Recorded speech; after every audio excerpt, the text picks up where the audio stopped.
What is up, everybody? Welcome back to another edition of the Sheehan Show with me, Sean Sheehan, here on Sherdog.com. And today we are looking ahead to the second PFL MENA card, which goes down on July 12th over in the Green Halls in Riyadh, Saudi Arabia. And it's, again, another interesting lineup of fighters here with, I think, an improved array of experienced fighters here with some good young up-and-comers as well. In obviously the expansion for the PFL. It's been very interesting. Obviously, me here based in Europe, watching the PFL Europe cards over the last couple of years, which have been very, very interesting, and I think have kind of changed from the first year to the second year, and there's been a lot of good fighters have emerged from that, and I think the level of fighter in it has improved in the second year. And as I said the last time I did a preview for the PFL MENA, the first card, I think the same thing could happen with this. Obviously, in the last card, we saw Ali Taleb, who's a very talented guy. But on this card, there's some very talented guys as well. The two guys in the main event are very good. Al-Shawi has been, all over the place. He's fought all around. The likes of Aamir looks a very good prospect. And a few other lads as well there coming through. There's a few undefeated fighters that could be the next big thing if they're given a chance and got to and have it to go to the next level, I suppose. But I'm very excited by how the PFL can kind of run these mini promotions as part of the promotion, get them to the next level and expand that. It's very ambitious, very tough, but I must say I give them all the credit in the world for it. I think they've, as I said in PFL Europe, I think they've done a fantastic job. Obviously, I would be very much more in tune with the fighters there than I would be with the fighters on this card. But obviously, I've done my research and watched some of these fighters, and the level is very good. I mentioned it the last time as well. There are some good promotions running in this part of the world, like Brave and others as well. And even some Cage Warriors have had a few of these fighters, and UAE Warriors and others as well, where there is a base of MMA in the region that PFL, I suppose, can kind of pick from, like they've done in Europe, and it's just good for the fighters because they have more options, more places to go, and as I said, more opportunities to get as well. So it's different. Like this, we've often talked, I suppose, about the UFC of like, there's too many fights in the UFC, there's too many cards, there's too many fighters that maybe are not the level yet. Like, have them fight outside and maybe get some experience, and then they might get to the level and get inside. And we talked about, like, let's say a kind of a UFC feeder league or whatever it might be. PFL have those now. I don't know if they'd necessarily call them feeder leagues, but they literally are, feeding the big leagues. So maybe they should call them feeder leagues. But I think it's a great idea because, look, the fighters are getting opportunities, but they're also, they're getting paid and they're getting experience, but then they could possibly go to the next level if they are good enough. And, especially, like, I know myself here in Ireland, there's been guys down through there, let's say the likes of Owen Roddy, who people would say with Conor McGregor, Chris Fields, who never made it to the UFC, but would have been good enough. Like, if they were around now, no doubt about it, they would have made it to the UFC. They'd be good enough. And you see the likes of, Kiefer Crosby or Sean O'Bannon or others making it to the UFC now, and the road is easier to get there. Or not easier, but like more open, I suppose, to get there. And the road to get to the PFL and to get to big fights and to get to the next level is open for these people in the MENA region as well. So I think I screwed up the name last time. Isn't it the Middle East and North Africa? Is that correct? I think that's correct now. So my apologies if I what did I call it the last time? I don't know what I call it. But anyway, so yeah, let's get into this card and let's have a breakdown of it. So we have the welterweights and the lightweights in this card, and the main event is Mustafa Rashid Nada against Abdul Drai in a middleweight bout, which is very, very interesting kind of clash of styles, I suppose. We have in Mustafa Rashid, we have the hard wrestler, and in Abdul Drai we have the boxer, I suppose. Nada 8-3 in his career now, with 6 finishes. A lot of them obviously coming by ground and pound and things like that. He has, as I said, I mentioned earlier on, he's fought in UAE Warriors, fought in Brave, and also fought once in the PFL as well. And if there's a couple of lads who have experience in the PFL already. He fought in PFL 9 in 2023 against Corey Cooper. He won that fight via first round TKO, and he's a lot of TKOs on his ledger. Whereas Abdel Dredin, he's 9-2. And he, I suppose, has a little bit more experience, maybe at a different sort of level. He's fought in Octagon, which obviously a very good promotion out of Europe, out of the Czech Republic, and that sort of area. He had a couple of fights with them and fought some good guys on that, went 1-1, and then has been, I suppose, looking for the opportunity over the last couple of years and gets one here in PFL MENA. So on Rashid, as I said, hard wrestler, but with 5 KOs as well, and now a lot of them ground and pound. But he's a type of guy who wrestles in such a way that makes you scared to throw with him. He is one of those guys, and there's a few guys on this card like it, where the second you throw a shot, they're dipping underneath it, trying to take you down, trying to get you to the ground. He's a very good double leg and very good on top as well. One of these guys, there's some guys that they're good on top, and there isn't much ground and pound that goes with it. It's all about control. It's all about staying there. It's all about maybe just doing enough to stay on top. He's not like that. He has vicious ground and pound, and will make you, make you regret stepping in there if you get on top of him. On the feet, then, he's kind of a switch stance striker.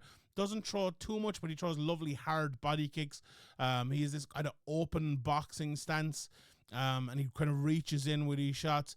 And as I said, he makes you a little bit scared to throw if you're his opponent. But if you're brave enough, he is open like that. That kind of I described. There was a fighter last week. I can't remember exactly who it was, but in the One Championship card he's very similar. Where he has this square stance with the wide open hands and square legs, where he's kind of drawn with the left hook to throw it, but then throwing the right hand all the time. And it's very, very, very open in terms of the left hand is far out looking for the big hook, and the right hand is looking for the straight down the middle because of the square nature of the stance. So wide open for a shot, wide open to be hit, but the second you try to hit him, as I said, he'll try to take you down. Now, having said that, watching 4 or 5 of his fights, he's become a lot looser. In recent times, although he fights a similar sort of stance, he's become a bit I have the word in my mouth, jumpier now, for want of a better word, but looser on the feed. Throws more uppercuts now as well from afar lately, and I think that is a benefit to his game, because what better than throw a bit of an uppercut if you're a wrestler and people think you're going to come in and maybe you're defending it, catch him like that. So he's very good. Also very good at inserting himself into a clinch and landing a few knees from it. Dre on the other side of it, as I said, a boxer, and a very, I would, if I had 2 words to describe him, they would be not complicated, to be honest. He has a jab and he has a right hand, and I watched one of his older fights, and I was like, okay, is he going to be a different fighter in years to come? No, he's the same fighter. He's been the same fighter for years, and that's not necessarily a bad thing. But he is, he's good at it. He's good at throwing his jab. He's good at throwing his right hand. Also, he's one of those guys where he doesn't look to get the fight to the ground that often, but when it does get there, a lot of the time he lands on top, and he's vicious when he's forced to get on top. Throws a lot of shots, a lot of ground and pound. It's funny enough, you look at his game and you think maybe that's the best part of his game.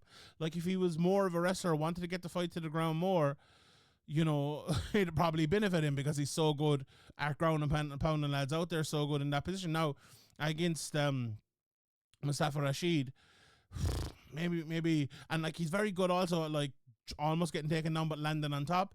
If he can do that, it could be a real quids in opportunity for Dry here. He doesn't want to be there, but he's very good there. Now, having said that, I'll give you my picks throughout this. Now, my picks could be way off here, and we'll have the betting picks up as well later on, and maybe they will be somewhat different to the picks here, depending on the prices. But yeah, I don't think I don't think this one will be too close on the betting. I think the striker versus wrestler matchup here will have to go to the wrestler. And I think Mustafa Rashid will be my pick in this one without a shadow of a doubt. I think. Look, there's always the opportunity for Abdel Dre to land on top and to land that ground and pound, but I think Rashid will take him down.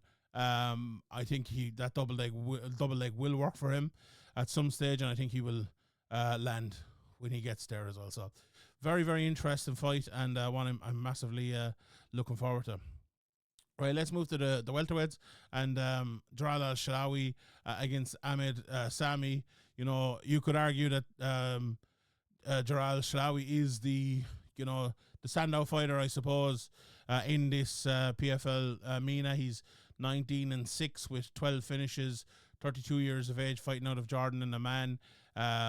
He's been in there with some very good guys. Obviously fought in the PFL in the 2022 and 23 season. You know, he's beaten Gleison Tebow. He's fought Magomed Umalatov, Sadabusi, Solomon Renfro, some very, very good guys. You know, he fought Lazy King in a couple of times and actually beat Lazy King back in 2019. He's fought and beat Daniel Scatizzi as well, and Karl Booth, fought Mohammed Fakhretdinov, who we see in the UFC right about now. You know, he's been fighting for years. He fought in Cage Warriors back in 2013. That's how long he's been around. So, you know, he even fought as an amateur in Cage Warriors in 2012. He fought 4 times as an amateur for him. So, a guy who's been around for a very, very, very long time. And Ahmed Sami, look, he's 29 years of age and he's been around for a bit himself, I suppose. He fought back in 2013 as well. You know, maybe not to quite the level, but he's fought in LFL. He's fought in UAE Warriors, fought some good guys. Tom Breeze, he ended up losing that fight, but he also fought Omar El Drafwi, whose name I definitely butchered, but he's actually fighting on this card as well. We'll talk about him later on. He actually won that fight. But you know, a good fighter also fought in Octagon, as I mentioned, UAE Warriors, and is probably the best matchup you will get for Al-Shawi, I suppose, in this, in terms of what he's done in his career. Now, as a fighter, Sami is a wrestler, looks for doubles in the middle of the cage, and an unbelievable chin. There was one fight I was watching him. Let's see if I can pull up the name. I think it was his last fight. Yusri Belgaroui at levels Fight League 11. This was only in February of this year, so it was 5 months away, but he took an inordinate amount of damage in that fight and kept going and kept going. Now, he ended up losing the fight over 5 rounds, but the chin on him is unbelievable. He's happy enough to strike and does well when in charge, but when things go bad, they go bad, very, very bad for Ahmed Sami. And it's interesting as well, you know, he's a guy who, you know, it's very hard to know what weight class I think he should be fighting in. You look at one fight and he looks very much different to the next fight, and I'm not surprised at all. The last fight was at light heavyweight. I actually hadn't looked this up. I only thought about it. That fight was at light heavyweight, and now he's fighting at welterweight. That makes a ton of sense. And there's been a couple of fights like that, you know, but I think, you know, at welterweight, that's probably his right way. It'll be interesting to watch the weigh-in to see how he gets back down there, I suppose, but I think he'll be okay. But that to me was the biggest issue coming in here, and I think now back down, it's good. You know, deceptively good cardio as well, though. You know, to go 5 rounds up fucking 2 weight classes, not easy at all, but he did well. Now, Salawi on the other side of it, you know, he's a guy who, if you're to only look at his biggest fights, you might think he's not the most talented guy in the world, because, look, it's very hard to look good against the best of the best. But a level slightly below that, he's a very, very good fighter, you know. And a guy at 32 years of age who still has a bit of improvement left. I know he's been fighting, as I said, for a decade or more, but at the same time, at this level, he goes and gets a few wins, gets another opportunity in the global season. You know, you'd never know. And as I said, beat the likes of Gleison Tebow. But the one thing I would say about Al-Shawi is it's a good and bad thing. Feints. Throws a lot of feints. They're very good at times, but maybe too many. You know, I heard someone, who was it? I heard someone saying once, was it Dominic Cruz? Like, sometimes you throw so many feints, they're not biting them anymore because there's nothing coming back. You might or they might as well bite him, or they might as well not bite him, because it's the same difference. You're not throwing anything anyway. So, and I think El Salawi's like that a little bit, but when he does land, when he does throw, he's very fast and very accurate with his counters. Landed an EKO on the PFL as well. That leaping in right hand is absolutely lovely. And the biggest thing I'd say about him, he's an underrated athlete. He needs to open up a little bit, and if he does, I think he'll be good to go. He has been taken down late in fights. I'm tired. That's a Skitisi fight, but comes back again. He does look for subs. Very good one on top, and some good ground and pound as well. Now, to pick the winner of this fight, I have to go with Jalal Salawi. I think he'll be good enough to stop the wrestling early.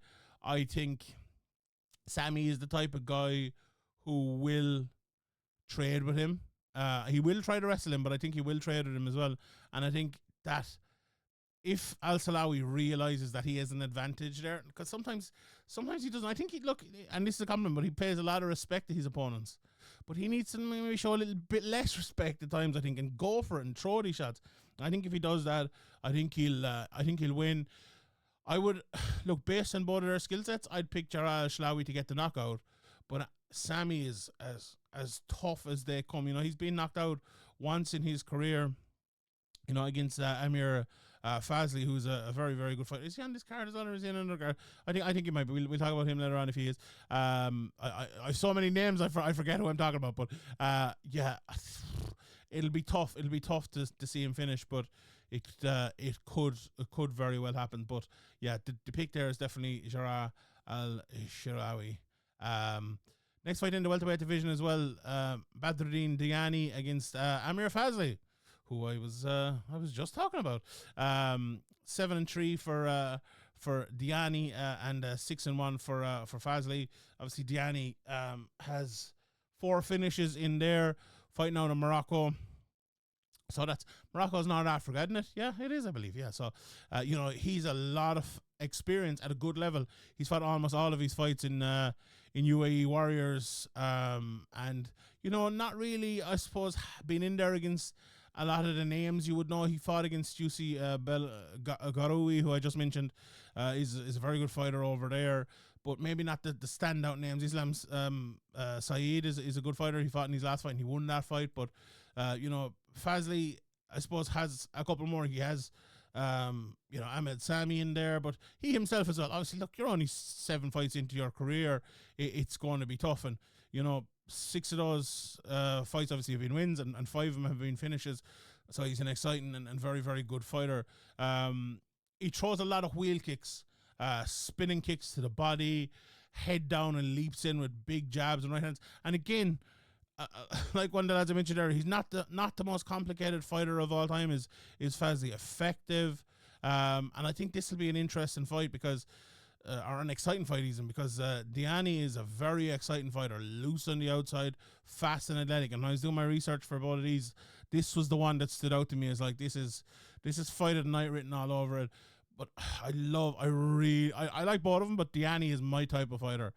His hands are magic. His use of range is fantastic.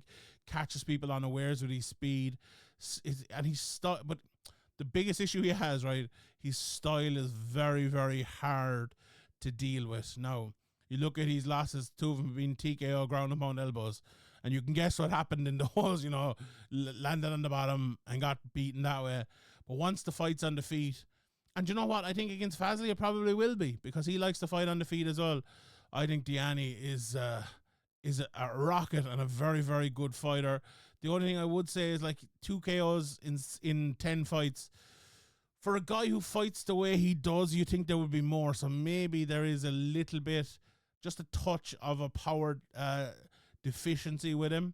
Now, I also think, I don't know, you know, he's fought in Rebels team, Casablanca. I don't know how good that team is. Now, it might be a great team that I just don't know.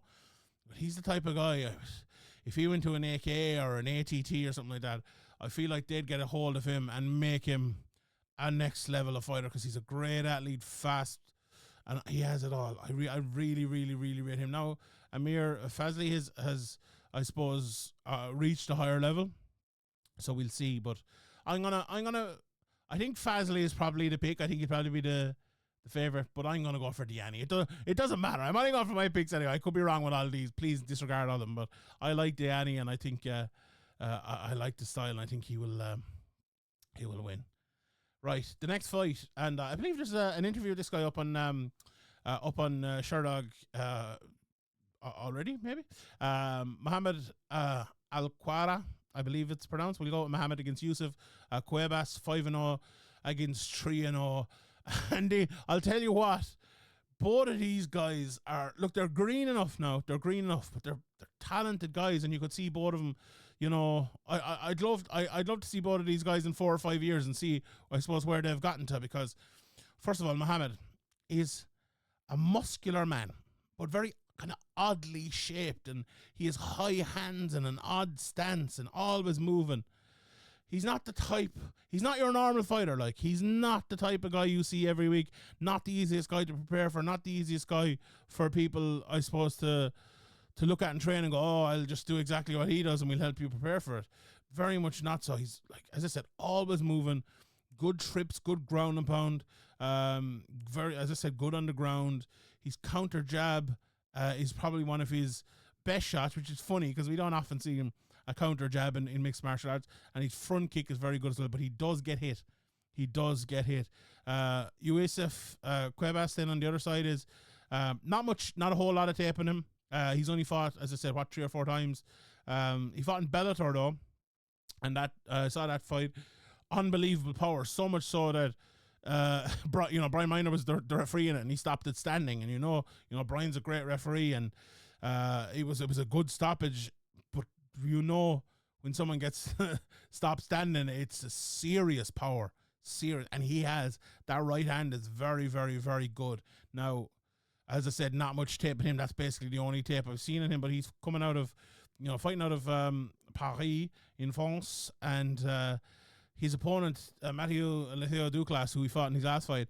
I was reading a bit about him, and a lot of people were talking him up, and talking about him being a good fighter. So for him to go in there and beat him, he'd 5 knockouts.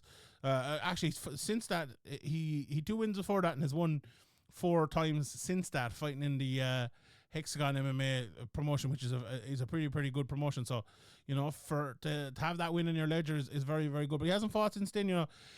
I wonder, I don't know how to read into this, but Yusuf, he fought in 2018, fought in 2019, didn't fight again until 2022, and that was in May 2022, so it's over 2 years since he fought.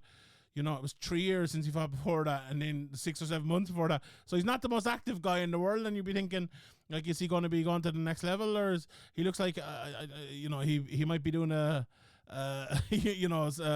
some other stuff as well, I suppose, on the side in terms of other martial arts and things. But I'm interested to see how that fight goes. I'm going to pick Mohammed to win it, but it could go either way. Could really go either way. Then we've Josh Togo against Mohsen Mohammed Safi. And I literally 5 minutes ago, well, how long have we been doing this? 30 minutes ago, watched my tape of these, and I'll tell you what, again, I feel like a promoter here talking up all these fights, but this is interesting. Because these 2 fighters, apart from which is the other fight, the Fazley and Diani fight, this is probably the fight I'm looking forward to, because both of them like to go after it. Let's put it that way. Togo is a fighter, right? He is a fighter. He's languid, varied, high output style, but it kind of leads to people clinching him. But he is good in the clinch, spams a lot of leg kicks, mostly fights out of the southpaw stance. Whereas Mohsen on the other side of it, he's a power puncher, carries savage muscle. He reminds me of a young Hector Lombard, if people remember Hector, a very kicker, throws wheel kicks. Again, I'm definitely picking Mohammed Safi in this, but at the same time, in that, like, he's only 5 fights into his career. Okay, he's fought in Brave, I think 4 times, won all his 4 fights in Brave, so he has fought to a good level. But I'd be interested to see the pressure in this fight compared to those fights. He's gone 3 rounds once and has won, but all of his other fights have been early stoppages. He doesn't exactly have the style that's conducive to go on, that amount of time. Whereas Togo on the other side of it, then he's 18 fights into his career.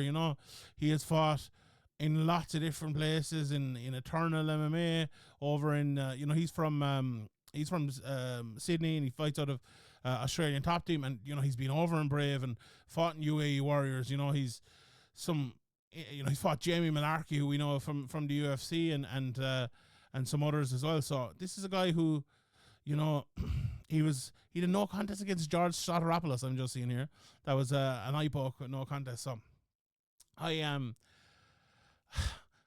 it's funny. I just picked Mohamed Safi, and now I'm kind of thinking maybe the experience will tell here, but no, I'm going to go with Mohsen Mohamed Safi. I just think he's a very, very good fighter, and I'm going to pick him to win.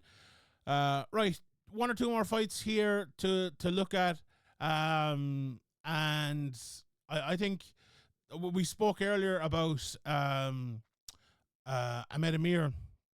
He's fighting Suhail Tahiri, and Ahmed Aamir is again another guy who you might hear the name and you might know him. He's probably one of the standout guys on this card. I know I was on the PFL website there a minute ago, and he's atop the card. And I suppose fighting out of Egypt, he obviously fought in the against Bruno Miranda in 2023 in the regular season. He had a fight there, but I suppose Irish people would know him. He fought Keane Cowley over in Brave in 2020.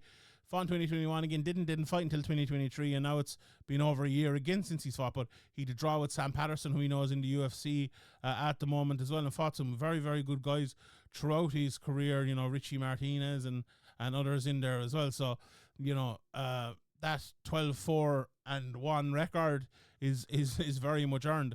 Tahiri 6-4, again 6-4-1. Sorry, a record that is earned as well. He fought Bruno Carvalho in UAE Warriors and has a few. Omar Hussein over there as well. He's the first fight of his career was actually a draw, and he is, I would describe it, a technical striker. Good jab, good hiking kicks. Very good. This is unusual, Ryan. I've never watched a fighter and thought this before. This is the first time I've ever thought it. Now it might be true for many others, but he's very good at adjusting between attacking and then countering. So a lot of fighters, they're either an attacking fighter who counters, or a kind of, they let themselves be attacked and then they counter. He can, funny enough, do both. No, actually, he doesn't do both. He attacks he lead. He will attack you. He will lead the dance. And then when you attack him, he will counter you. You wouldn't think that'd be that odd in MMA, right? And maybe I'll start opening up and seeing it more now after this. But it was very, to me, it was very standout with Tahiri. Very, very good. He's good takedown defense as well, but he does throw up submissions, goes for triangles and all. Now, he has 3 submissions in his career. I'm not at all surprised that 2 of them are guillotines. It's one guillotine. A rear naked choke thrown in there as well. A couple of rear naked chokes thrown in there. But he does go for him in his last fight. I think was it Mohamed Iwel fight? I think it was. Yeah, that was the one where he went for the triangle and he ended up getting the ground and pound win over in UAE Warriors. But that's the type of of guy he is. Ahmed Aamir, though, I would describe him as a wrestler from range. He jumps in with double legs. Good at body locks as well. It's unusual enough as well to see someone with 2 good takedown attacks, but he definitely does. Very good ground and pound. On the feet, he strikes and defends with his hips. So he kind of moves in and out from the hips and throws his shots. It's a bit odd, but it works for him. He takes chances with takedowns and he lands on the bottom sometimes, so that will be an issue. But I think Tahiri will probably want to keep the fight standing, so maybe that won't be an issue here. The pick on this one is going to be Ahmed Aamir. I just think he's been around a bit longer, been more experienced. The wrestling is very good. I think if Tahiri can get him into a striker matchup, I think he could very well outstrike him. But again, one of those guys that in 11 fights, he's only 3 knockouts. Should be more than that with the way he fights. So that, I suppose, tells you a little bit about him. Right. I'm going to talk about the Far and Zaidine in a moment, but there's a couple of other fights on this as well. There's an atomweight fight between two brand new pros in Hatan Al-Saif and Aman Barak, the two Adam women there.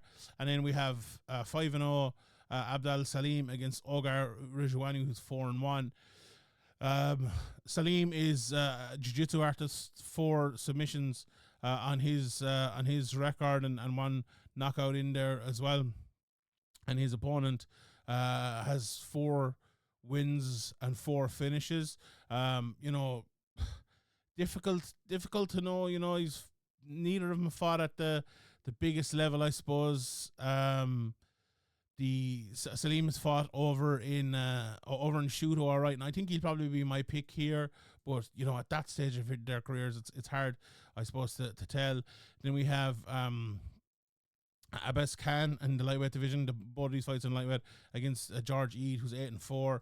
Khan, as I said, 6-2, 32 years of age, fighting out of Pakistan. He was on a great run before this. He won 6 fights in a row, including against Omar Al-Dafrawi, who we'll talk about in a second.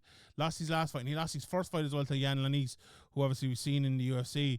But a guy, who has 3 finishes, but maybe not the biggest power guy in the world, and he's gone in there against a guy called the Bulldozer, who has 6 decisions in 12 fights. I know it's the biggest now, or 13 fights actually. Sorry. He has some brave fights. He's been in there with some good guys, like he fought Muhammad Fakhruddinov. He ended up losing to him. He also fought Ali Sahaltani, who we've seen in Cage Warriors a lot. Fought the Lazy King as well, the win to a no contest. I think it'll be a close fight. I think Khan will probably be just about the favourite, and I think he's probably the pick here to win that one. And then we have Hadi Omar Al-Hassani against Zayed Aman, who is 5-1, and against the 5-0-1, so a very evenly matched fight there, I suppose. Hassani is fighting out of the UAE. He's a lot of experience as well, fighting in the UAE Warriors promotion. No big standout names, I suppose, on his record. And Ayman is 5-1. This will be the first big step up, I suppose, of his career as well. But the last one I want to talk about is that one between Omar Al-Dafrawi and Anthony Zayden.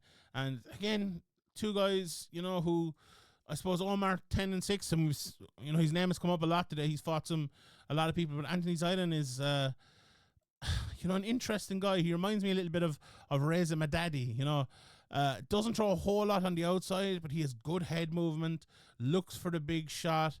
It feels like sometimes he wants a war, but he's kind of almost unwilling to start it. But when he does get into it, he's very, very good there. Whereas Omar is this southpaw outside fighter, fast 1-2s, and I think there'll be a big problem for Anthony. But his biggest issue, he's not varied enough. Now, his 1-2s are extremely effective and very, very good. But a very, very good fighter will recognize it and use it against him. Now, but a lot of fighters won't, and I feel like Zidane is one of them. But people just know the left hand is coming, and a lot of people use it to take him down. But a lot of people can't stop it either. It's interesting, and when you see a guy with 10-6, I think that makes sense. But he's won his last 4 in a row. The 2 losses before that were to Ahmed Al-Quar and Sami, who were both fighting on this. He actually lost Ahmed Sami a couple of times, which is, I suppose, maybe they'll end up fighting again here at some stage. But 4 in a row now, definitely looking for that. And then Anthony is a guy with 5 fights. He's only 1 knockout for a guy who strikes so much. He's 37 years of age as well, and this is his first big opportunity. He had 1 fight in Brave and did end up winning that, in fairness. But I think Omar will be a big favourite here, and I think he's definitely the pick, especially at the run he's on right now at the moment. So that's that. That's my breakdown of the card. It's obviously coming up here on July 12th, 2024. And it's good to see the PFL, I suppose, doing what they promised and going around the world. And, somewhat of a World Series of fighting they've started. Oh, don't say it. You're not allowed to say that words, people. I very much enjoy it, and I respect what they're doing. And I'm looking forward to the card on July 12th. All right, everyone. I will leave it there. My name is Sheehan for Sherdog.com, and I'll see you all next time.